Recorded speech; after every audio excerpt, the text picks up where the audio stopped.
Достар, баршаңызға сәлем, менің каналыма қош келдіңіздер. Бүгін оңтүстіктің хит тағамы нан салманы дайындайтын боламыз. Қызып тұрған майға орташа туралған етімізді салып, суы тарылғанша әбден қуырамыз. Қуырып болған соң тұз, бұрыш, кез келген дәмдеуіштер салып, су құйып, қақпағын жауып, 1 сағаттай бұқтыруға қойып қоямыз. Ет піскенше қамырын дайындап қоюға кірісеміз. 2 жұмыртқаға тұз қосып, ұн қосып, жақсылап қатты қылып илейміз. Бетін жауып, жарты сағатқа қойып қоямыз.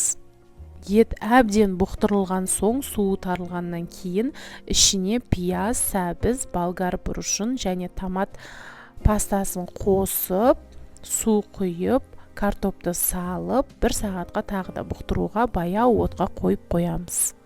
Картоп езіліп піссе, тағамы өте дәмді болып шығады. Қамырды жайып, қалағаныңызша кесіп, кептіріп қоямыз. Біздің үйдегілер кішкене қалыңдау қамырды жақсы көреді. Сол үшін мен қалыңдау қылып жайып, қалыңдау қылып кесемін. Қайнап тұрған суға тұз салып, қамырымызды салып, піскенше жақсылап қайнатамыз.